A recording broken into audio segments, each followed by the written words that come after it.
स्वः तत्सवितुर्वरेण्यं भर्गो देवस्य धीमहि धियो यो नः प्रचोदयात्।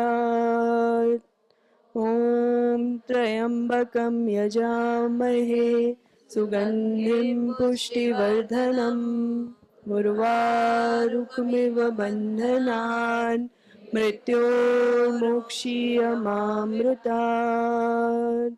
ॐ शान्ति।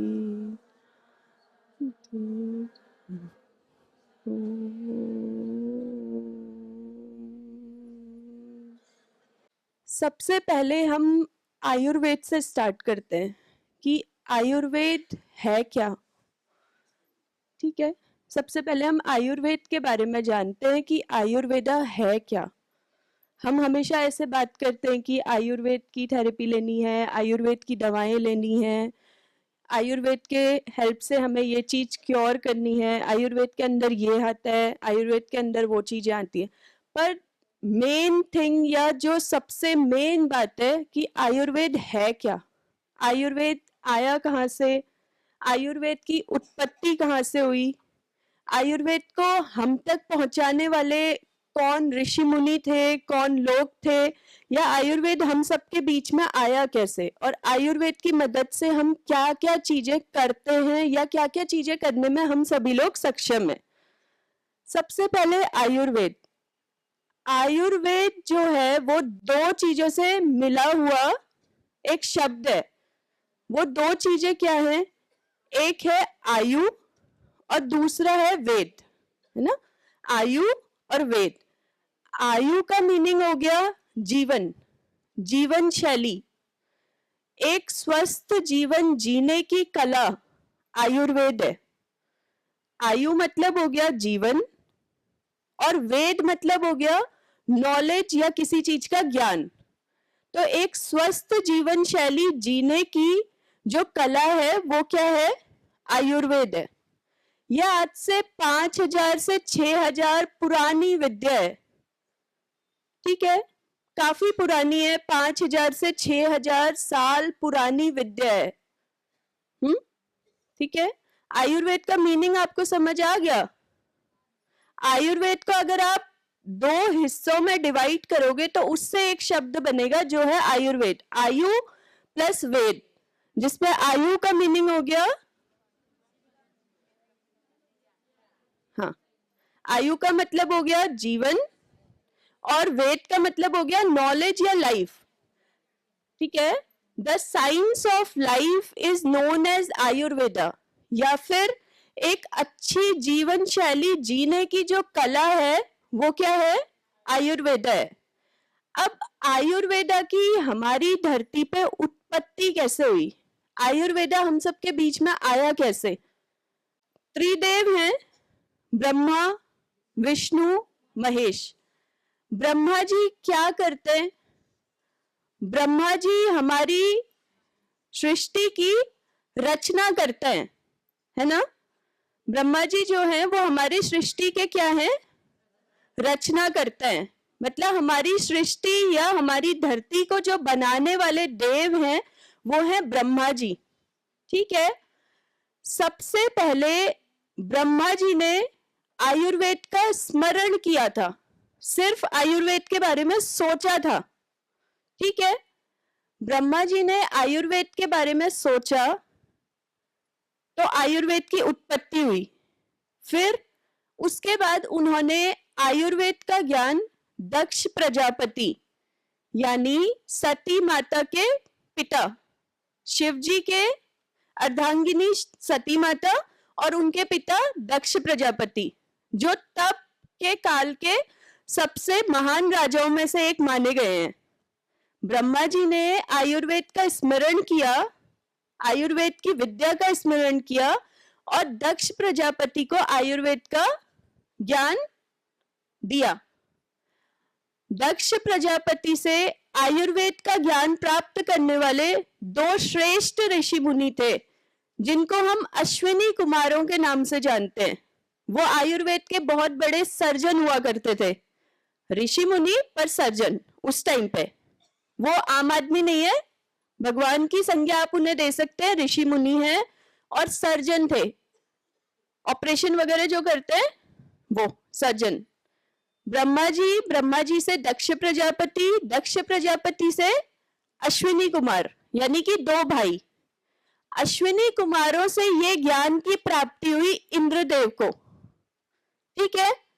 इंद्रदेव से ये ज्ञान की प्राप्ति हुई ऋषि भारद्वाज को, और ऋषि भारद्वाज जी के द्वारा हम सभी जो कलयुग के लोग हैं, या द्वापर में थे या त्रेता युग में जो थे, उनको आयुर्वेद की ज्ञान की प्राप्ति हुई, ठीक है। ब्रह्मा जी, फिर दक्ष प्रजापति से अश्विनी कुमार, अश्विनी कुमारों से इंद्रदेव, और इंद्रदेव के बाद ऋषि भारद्वाज, और ऋषि भारद्वाज से हम सभी लोगों को, ठीक है। ये तो हो गया आयुर्वेद की डेफिनेशन, या आयुर्वेदा क्या है और आयुर्वेदा की उत्पत्ति हमारे संसार में कैसे हुई, ठीक है। इतना आप लोगों को समझ आया? तो आयुर्वेद की डेफिनेशन और आयुर्वेदा की उत्पत्ति हमारे संसार में कैसे हुई, ये हमने उसके बारे में जाना। अब हम तीसरी एक सबसे इंपॉर्टेंट चीज जानते हैं कि आयुर्वेदा का मेन प्रयोजन क्या है, कि आयुर्वेदा का ज्ञान प्राप्ति हम सभी के लिए जरूरी क्यों है। उसके सबसे मेन 2 कारण है। हमारे आयुर्वेदा में बोला है स्वस्थस्य स्वास्थ्य रक्षणम आतुरस्य विकार प्रशमनम च। स्वस्थस्य स्वास्थ्य रक्षणम एक चीज हो गई, आतुरस्य विकार प्रशमनम च, ये आयुर्वेद का प्रयोजन है, जिसके बारे में मैं अब आपको बताती हूँ।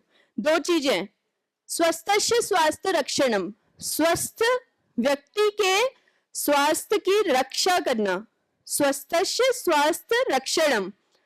स्वस्थस्य मतलब स्वस्थ व्यक्ति, स्वास्थ्य मतलब उसका हेल्थ, रक्षणम मतलब रक्षा करना। वो तो संस्कृत में श्लोक है, उसका मीनिंग ऐसे है, स्वस्थस्य का मतलब एक स्वस्थ व्यक्ति, स्वास्थ्य मतलब उसकी हेल्थ, और रक्षणम मतलब रक्षा करना।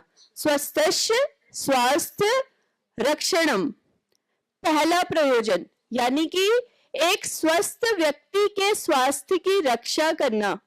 और दूसरा प्रयोजन आतुरस्य विकार प्रशमनम च। आतुर यानी कि पेशेंट, यानी कि एक बीमार व्यक्ति, चाहे छोटी बीमारी है, चाहे मीडियम है, चाहे बहुत बड़ी बीमारी है, वो आतुर है। अगर मेरे को खांसी बुखार है तो मैं भी आतुर यानी कि पेशेंट हूं। अगर कोई कैंसर पेशेंट है तो वो भी आतुर यानी कि पेशेंट है, ठीक है। तो आतुरस्य विकार प्रशमनम च, आतुर यानी कि बीमार पर्सन, विकार यानी कि डिजीज या जो भी उसके अंदर खराबी हो रही है, प्रशमनम च यानी उसको क्योर करना, ठीक है। ये 2 आयुर्वेदा के मेन प्रयोजन हैं, जिसकी वजह से हम लोग आयुर्वेद के ज्ञान की प्राप्ति करते हैं, ठीक है। अन्य सभी जो चीजें हैं कि हमें इम्यून सिस्टम को बूस्ट अप करना है, हमें वात पित्त कफ को बैलेंस करना है, हमें अपनी प्रकृति को जानना है, ये सारी चीजें इसके अंदर आ जाती हैं। पर जो निचोड़ किसी चीज का होता है या मूल जो चीज होती है, वो यही 2 चीजें कि स्वस्थ व्यक्ति के स्वास्थ्य की रक्षा करना और जो बीमार है उसको स्वस्थ बनाना। ये आयुर्वेदा के मेन 2 प्रयोजन है, ठीक है। समझ आ गए? आयुर्वेदा की डेफिनेशन, आयु प्लस वेदा, उत्पत्ति ब्रह्मा जी से भारद्वाज जी तक, ऋषि भारद्वाज जी तक, और आयुर्वेदा का प्रयोजन, ठीक है। इतना समझ आ गया? ठीक है। अब हम अगले पॉइंट पे चलते हैं। अगला पॉइंट, अब हम खुद के बारे में थोड़ा सा जानते हैं। हम खुद यानी कि पुरुष, किसी भी टेक्स्ट में, चाहे हिंदी हो, संस्कृत हो, इंग्लिश हो, आपके वहां पे नेपाली हो या कोई भी भाषा हो, उसमें चाहे स्त्री है या पुरुष है, उसे पुरुष से ही संबोधित किया गया है। तो जब मैं अगर पुरुष बोलूं या ही कुछ ऐसे बोलूं तो आप उससे ऐसा नहीं समझना है कि महिलाओं के लिए नहीं है, सभी टेक्स्टों में ही या पुरुष हर स्त्री और हर पुरुष के लिए संबोधित किया गया है। तो अब हम जानते हैं अपने यानी कि एक पुरुष के बारे में। पुरुष कैसे बने, पुरुष के अंदर क्या क्या चीजें हैं जिससे पुरुष का निर्माण हुआ है? कोई बता सकता है आप में से? पता है आप में से किसी को कि पुरुष के अंदर क्या क्या ऐसी चीजें हैं जिससे हमारी उत्पत्ति हुई है, मतलब हम लोग बने हुए हैं? हड्डी, मांस, बाल, ये सब, नाखून, दंत, ये सब तो बॉडी पार्ट्स हैं, पर मूल रूप से हम किस चीज से बने हुए हैं? हाँ, एक तो पंच तत्व और धातु। ठीक है, धातु भी हमारे अंदर के कार्य करने वाली हो गई, लेकिन उससे वो बने हैं नहीं कह सकते। ये ना जो त्रिदोष है, त्रिमल है या सप्त धातु है, ओज है, ये आयुर्वेद है। मूल रूप से हमारी जो प्रकृति है या हम ऐसे हमारा जो स्ट्रक्चर है फिजिकली मेंटली, हम किन मूल तत्वों से बने? एक तो आप लोगों ने सही बोला पंच तत्व। पंच तत्व, पंच ज्ञानेन्द्रिय, पंच कर्मेंद्रिय,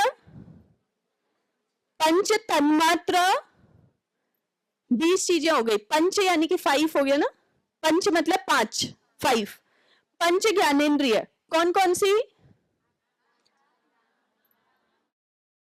पृथ्वी, जल, जी बिल्कुल सही, पृथ्वी, जल, अग्नि, वायु, आकाश, 5 चीजें। ये क्या हो गई? पंच तत्व। अब आते हैं पंच ज्ञानेन्द्रिय। पंच है यानी कि 5, ज्ञानेन्द्रिय।